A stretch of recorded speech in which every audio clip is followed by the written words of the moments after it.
দাদা রাসমেলা ময়দানে কি হচ্ছে, কি পুজো হচ্ছে? সবাইকে দণ্ডবাদ। আমরা রাজবংশী এমপ্লয়িজ ওয়েলফেয়ার অ্যাসোসিয়েশনের পক্ষ থাকি মাসান পূজা কমিটির উদ্যোগত রাসমেলার মাঠত চৈত্র সংক্রান্তি উপলক্ষে যে বেশমা সংক্রান্তি, বেশমা পরব বিভিন্ন জায়গাত এই নাম বিভিন্ন রকম। নেপালত শিরুয়া কওয়া হয়, আসামত বিশুয়া কওয়া হয়। বিশুয়া, শিরুয়া অথবা বেশমা এই তিথি উদযাপন উপলক্ষে আরও একটা জিনিস আছে, যেটা হচ্ছে কোচ রাজবংশের প্রতিষ্ঠাতা মহারাজা বিশ্ব সিংহের উজ্জ্বল তিথি মানে জন্মদিন।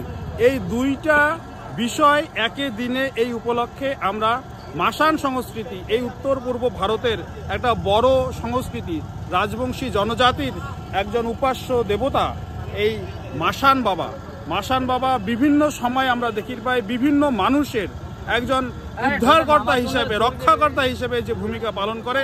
বর্তমান সমাজের যে অমঙ্গল যে দূষিত দিক আছে সেগুলোর শোধন করিয়া যাতে মাসান বাবা একটা সঠিক দিশা দেখায়, শুভ দিক উন্মোচন করে, সমাজক দিশা দেখায়, এই উদ্দেশ্যে আমরা মাসান পুজো করে দিচ্ছি এই বেশমা সংক্রান্তি উপলক্ষে। কোথায় হচ্ছে, কটা থেকে হবে? রাসমেলার মাঠে হচ্ছে, রাসমেলা প্রাঙ্গণে, ঐতিহাসিক রাসমেলা প্রাঙ্গণে হচ্ছে আগামীকাল 14 তারিখ মে মাসের সকাল ঠিক 10টায় এই পুজো হবে। সেখানে 100 কেজি চিরা থাকছে, 100 কেজি দই থাকছে, আটিয়া কলা, অর্থাৎ মাসান বাবার পুজোর যে প্রধান উপাদান চিরা, দই, আটিয়া কলা, সেগুলোর ব্যবস্থা থাকছে।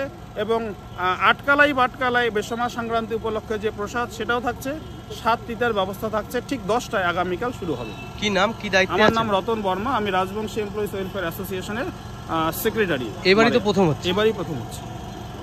সবারে নিমন্ত্রণ থাকিল, তোমরা আসিবেন, সবাইকে মোর হিয়া বড় ধন্যবাদ। দাদা মাসান পূজা সেইভাবে দেখা যায় না কুচবিহারে শহরের মধ্যে, কিন্তু এত বড় মাপের মাসান পূজা করা হচ্ছে রাসমেলা ময়দানে, কি বলবেন?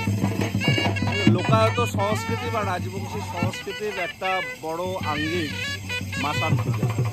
একটা সময় এই নদীর ধারে বিভিন্ন খাল বিলের পাশে এই মাসান মন্দির, মাসান পূজিতা হতেন।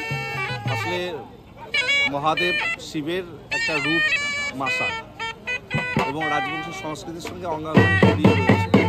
আমাদের পুষ্পাঞ্জলির পাড়েও মাসান পুজো হয়, কিন্তু রাসমেলার চত্বরে এই প্রথম একটা উদ্যোগ রাজবংশী এমপ্লয়িজ অ্যাসোসিয়েশন থেকে নেওয়া হয়েছে।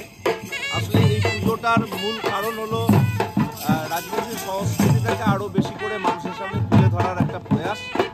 শেকড়ের যে রস এই প্রজন্মের ছেলেমেয়েদের কাছে এই লোকায়ত পুজোগুলোকে, দেবতাগুলোকে আরও বেশি করে পরিচিত করানো, এদের মাহাত্ম্য সম্পর্কে মানুষকে অবগত করা, এটাই মূল লক্ষ্য। এই লক্ষ্যকে সামনে রেখেই এই রাজবংশী পূজা এবং বিশ্ব সিংহের জন্মদিন পালন কর্মসূচি অনুষ্ঠিত হচ্ছে। দাদা এই যে মাসান পূজা রাসমেলা ময়দানে কি বলবেন? দেখুন, আজকে মাসান পূজা কমিটির উদ্যোগে রাসমেলা মাঠে প্রথমবারের ন্যায় রাজবংশী সমাজের পুরনো দেবতা মাসান দেবতার আজকে পুজো আয়োজন করা হয়েছে। আপনারা জানেন মাসান দেবতা শিবের আরেক রূপ। তো আমরা অত্যন্ত আনন্দিত, কোচবিহার রাজবংশী সমাজ এখানে এত সুন্দর একটা মাসান পূজার প্রথমবার আয়োজন করা হয়েছে। আমরা সবাইকে আহ্বান করছি, সমগ্র কোচবিহারবাসীকে আহ্বান করছি, আগামীকাল সকাল 10টায় আপনারা এই মাসান দেবতার পূজায় আপনারা সকলে আসবেন এবং